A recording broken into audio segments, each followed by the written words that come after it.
and Spargo, you can kind of interchange them between 2 and 3, but at the end of the day, 2 out of the 3 highest spots in the world rankings are taken up by Japanese players, right? And to what you're talking about, I mean, that's the ceiling too. I mean, in the floor, when I was still doing, PG stats videos, doing those recaps and everything, right. every time there was a Japanese tournament, I was like, I'm going to have to learn some new names because there was always somebody getting like an upset factor 7 win in, round 3, and suddenly Proto has to make a 13-set losers run at, some big tournament. But Asimo is not one of those unknown names, and that is the member of Team Japan that is going to be taking the stage here against JDV, part of Team Pacific Northwest, like you were mentioning earlier, hometown region, #1 from Seattle as well. So let's get into it. Yeah, shout out to PNW, man, putting on some fantastic tournaments. We got Port and also Battle BC that happened earlier, a premiere of Yoshidora, and this tournament also going to be the premiere of Kanenabe and Hurt. So keep your eyes out for those players as we get into this first set here. Already, a lot of damage, just kind of trading back and forth here. No one getting too much momentum, maybe just feeling each other out. I mean, I think that's what you see at the top level as well, is that things are going to start off pretty slow. Most of the time, people aren't just going to try to start throwing haymakers unless they're people that play all the time. But when you're talking about people, in a matchup like this where neither of these guys have played against each other in bracket before, yeah, it's going to start out slow. Part of that's the matchup, but most of that, I think, is that you want to figure out what is the primary sort of thing that my opponent wants to center their game plan around. Yeah, the main thing I want to think about is just how is Asimo going to get through this hydrant here? See the high fireballs getting thrown out here. And of course, the great thing about FGC characters, most of them can cancel off of going into their normals. As I say that, the up air has 2 hits, but Asimo right there canceling that first hit into the Shoryuken, going to get the first KO and get the lead here. I mean, if you ever watched Asimo before, especially if you watched that set against Konga yesterday, you know that is the bread and butter for Asimo, right? Like, you think that you're safe from Ryu in the air, you're afraid because if he starts connecting those normals on the ground like you're talking about, you can cancel that into big damage very, very quickly. But you're not safe up in the air either because that up air has a very generous hitbox, and like you mentioned, it can cancel into a confirm very quickly. Yeah, I mean, that can also work on the hydrant. We see these FGC characters do that against Steve blocks as well, right? So maybe this matchup not as bad as we think. Maybe it's just not as surface level as like, oh, floaty zoner equals beats Ryu, right? Right, yeah. We could see a ton of stuff. I know Asimo going in the down smash into the Hadouken there. The down smash alone, all you need to do is about 13 to 14 damage to that hydrant. Obviously, the scaling and stuff will, account for that, but Asimo doing a great job against this hydrant so far. Well, I mean, that's the other thing, too, is that if you take it, oh my gosh, never mind. I was going to talk more about the fire hydrant, but Asimo is, he's dousing the flame a little bit right now. Gets that full first stock lead, has JDV down to the last one. And, Pac-Man does have that comeback potential, but I think that he does sometimes really struggle when he doesn't necessarily have the pace of the game and he has to start really taking initiative. Yeah, I mean, not the best approaching tools. You got solid aerials, right? Nair, fair, all kind of single hit. We'll see how JDV also applies the pressure to the focus, right? Right there, that neutral B going to be very, very good for the combo starters, and of course trying to get up to that bell. The bell did connect earlier on that first stock, but wasn't able to get that smash attack. We'll see how JDV is able to capitalize off this bell, what kind of tricks he's got. Hits into the bell, but not going to be quite enough. 151% on Asimo. Yeah, this is where it starts to get a little bit scary for Pac-Man sometimes. You don't necessarily have, like, super easy confirms, but when you have that amount of tricks, right, especially against a less mobile character, you don't have to worry as much, right? Pac-Man does have some of that I kill you eventually potential, especially with the bonus fruit in mind, and trying to take advantage of it there to get things started. Great TI out of those combos as well. Asimo not really going to get a big bang for his buck there. And you see that, this is the classic coming out from, oh, big damage. Woo. And just like that, JDV with a huge lead was down an entire stock. What happened? It's crazy that all starts just off of tossing that Galaxian and getting it in that sweet spot right at the beginning. JDV is able to rack up, like you said, 90%. I know that's a normal combo from Pac-Man, but still, that Ryu suddenly at 90. The water, I think, definitely saving JDV's life there. Yeah, the water definitely saving a lot, at least a lot of damage, if not the game, if not the stock here. There's the parry, not going to be able to get the bell, but here's the Hydrant going a little bit aggressive. No, going back, going to charge up the bonus fruit. Okay, little funky situation here, but both in disengaging, and Ryu with a lot of rage. Oh, the up B. Miss input perhaps, didn't maybe get the DP motion. Now Asimo's got the bell, but JDV knows the counter play, but the jabs into the Shoryu. Asimo says, I may have dropped the input one time. I am definitely not dropping it a second. Game 1 goes down to the wire, but it is Asimo coming out on top. Yeah, and that's the thing about Ryu. This character hits like a truck and has a lot of weight as well. So you're able to maintain that rage and get that one opening. Pac-Man, not going to be the heaviest of characters. Does have a decent amount of durability, but just Ryu confirming into such powerful moves like that true input Shoryuken, which if you do it the old school way, you actually get a little bonus knockback, right? Right, yeah, using the motion controls. Sakurai was all over that. He talked about that in one of his game design videos. He's like, the Shoryuken input is one of the best things that's ever been designed in gaming, and that's why I put it in Smash. And oh my gosh, I think that Asimo needed the correct SDI to get out of that down air and save his life, quite frankly, because that move is Altoids, curiously strong. Oh yeah, and of course, I mean, JDV was drifting to the right as well. That might have gotten the KO or just sent Asimo so far. We know that Ryu doesn't have the best recovery. We'll see if JDV actually takes advantage of that. Pac-Man definitely has an offstage game that you have to respect, right? The down air, even things just like the fair hitting you off so you can't even make it back to stage. That is going to be a possibility in this matchup. I think one of the things that's strange about that in terms of this matchup, though, is that unless JDV has something like the situation we saw earlier, a big combo starter, Pac-Man isn't always going to commit to going off stage because he'd really rather just have some oppressive ledge trapping. You definitely don't want the Ryu to have you sitting at the ledge and let him just, like you said, he's a powerhouse. You know, he connects one of those down tilts, one of those jabs. We'll see the game end just the way we saw that game 1 end. Okay, the strawberry, not going to be able to get the 2-frame. Cherry on top, not going to be enough. Going to retreat back to the Hydrant. Doesn't take too much of a punish, but the Hydrant instantly getting disengaged here. Trampoline still online, but now it gets destroyed. Asimo doesn't even want that to be a factor, but JDV knows, all right, you shield that first hit of the Tatsumaki, you will not be getting hit by it a second time. That hitbox deactivates, and you can just charge up that down smash.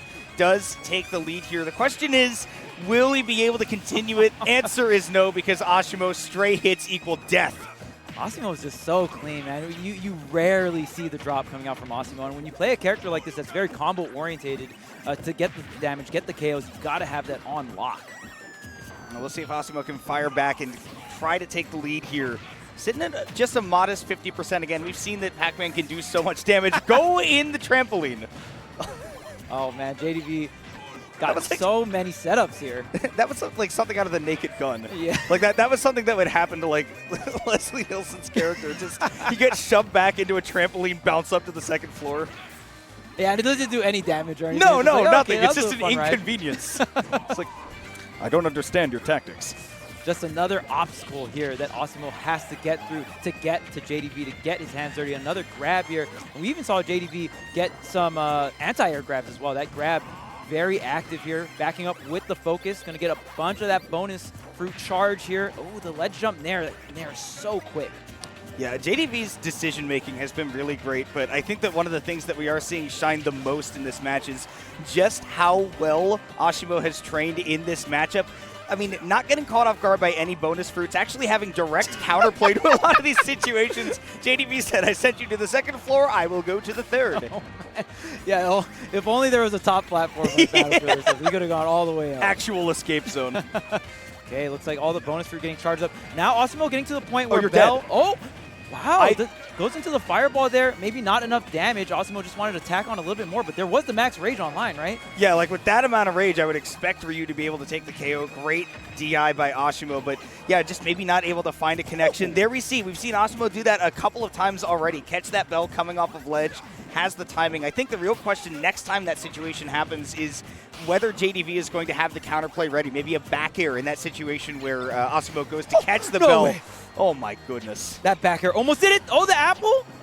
Okay, not going to be enough. Not going to go high here. Asimo gets the ledge trump, tries to get the back air corner pressure, but that is going to be enough. With the Tatsu confirmed there, you don't have a lot of space. Maybe center stage or the right side of stage, you would have had a little bit more room to DI there, but JDV still not going to be able to get the stock. Finally, the apple connect. I'm surprised we didn't see JDV go for some of the keys. I know when you have the bell, you can get those really early-ish KOs at around like maybe 100, 130, right? But when Asimo's at around 150, 160, the key will definitely do the trick here. Yeah, but you would think so. I mean, again, even though Ryu's a really heavy character, and that's one of the things that I think has been giving JDV a lot of struggle is that Asimo's defense has been so good, it's been really hard to find the openings that are going to open up those kills. And to that extent, I mean, the reason... Oh, the focus to break the combo. That's a frame one option and just making sure you're not getting multi-hit. What's going on right now? Once again, Asimo just the most brilliant Pac-Man counterplay. Like, he asked T for the scrolls, and he got all of the 10 commandments. Maybe the 11th one, too, the DLC one. Yeah, the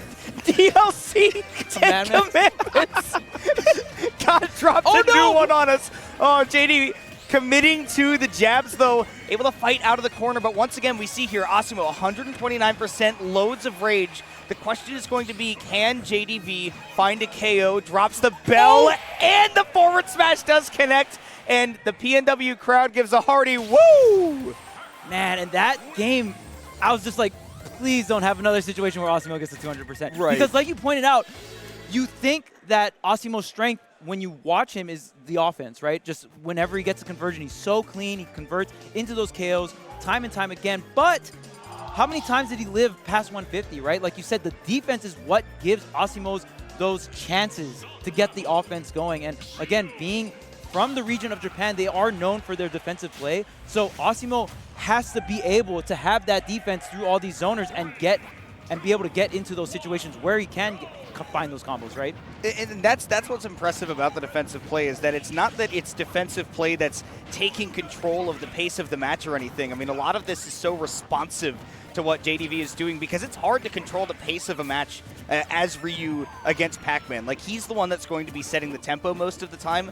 Ryu's going to be the responder. I know that Sejam talks about this all the time, and he's talking about formulating game plans, but I think Asimo has recognized, right, that, okay, if I'm going to be the responder in this matchup, I need to be able to stay alive for a very long time, and I need to play the counterplay against stuff like the bonus fruits and the fire hydrants perfectly, and thus far he pretty much has. Okay, so here it is, the forward air just tacking on a bit of damage here. One Hollow Bastion, great counter pick coming out from JDV. So, I mean, a lot for these zoners, right? Center stage is so powerful on stages with a platform right at the center. Smashville, Hollow Bastion, you're just able to set up and really force your opponent underneath the platform, because you can't do aerials and fall through the platform. You have to wait till you go through the platform. Oh, but that back air, another really early KO. And a lot of the times, I mean, last game we saw JDV with the lead. Now this time Asimo with the lead here. And that's going to be so important against zoners, right? Whoever gets that early lead can really just, you don't really have to approach now. If you're Asimo, you can kind of sit back. I mean, that's exactly what we saw in the first game, right? Is that Asimo got out to the early lead.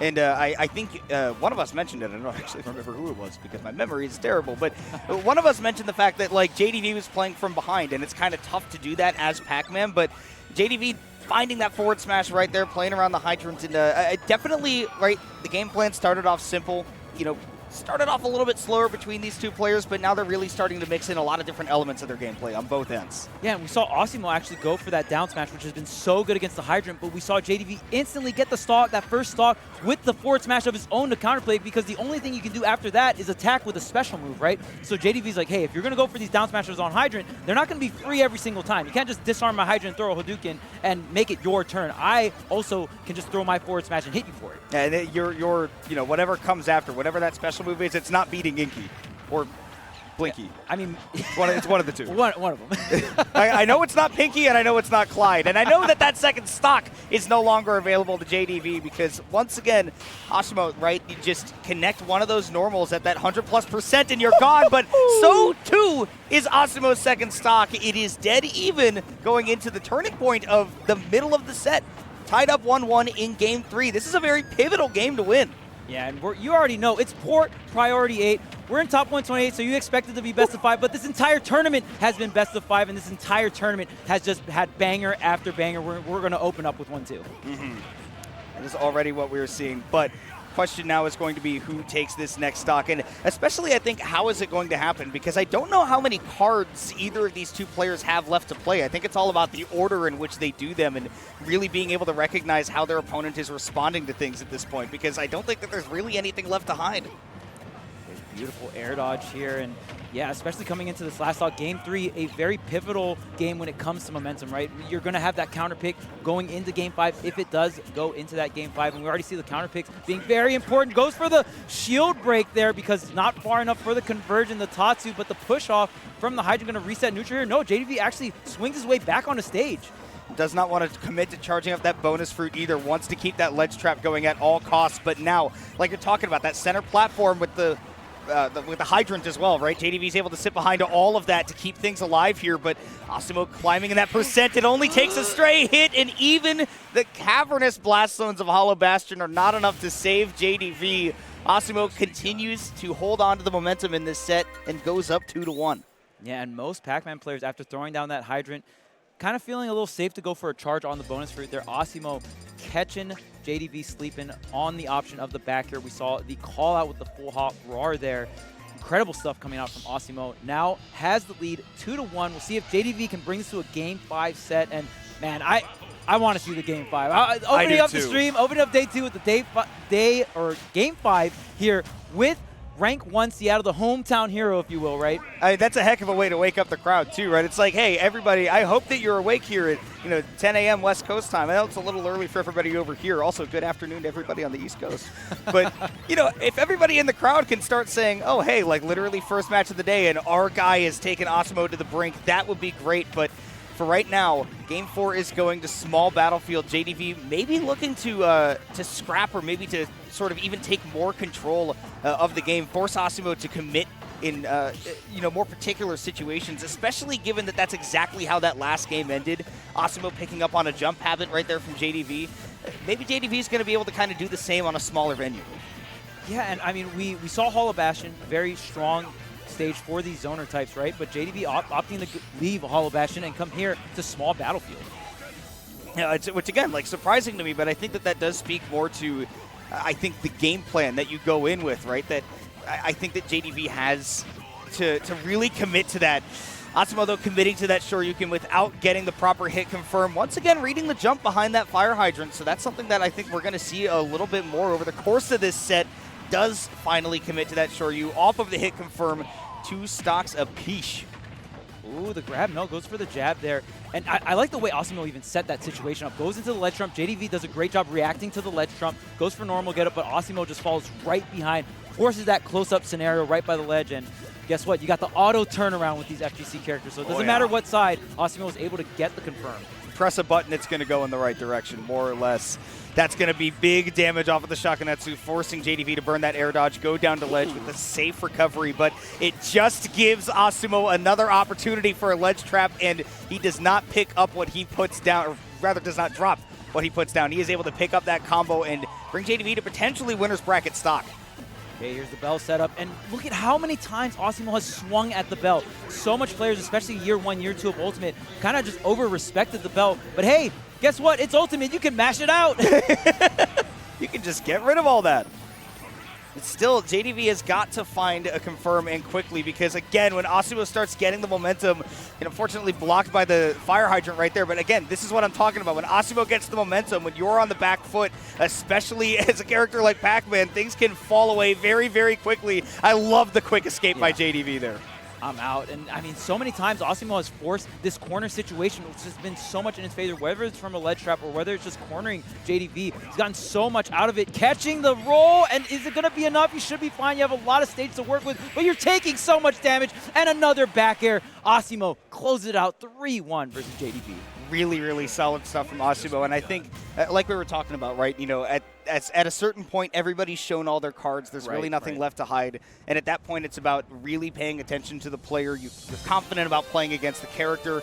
And I think what it came down to is that stock after stock, especially in those last 2 games, Asimo was just reading these double jumps and everything with these back airs, right? Catching JDV, trying to create some distance by going into the air rather than using the ground space, and just making big call-outs, and ended up taking a ton of stocks with those reads. Yeah, and I mean, JDV tried to switch it up as well going into Game 4. Didn't go as well as Game 3, obviously. A bit of hindsight there, but maybe something JDV can keep into account when going up against Asimo for the next time, or just even into this matchup. It was just really rough, because I just feel like JDV had to close out the Game 3. He had to do, and he had the lead in Game 3 too, but that call out was just so nice coming out from Asimo.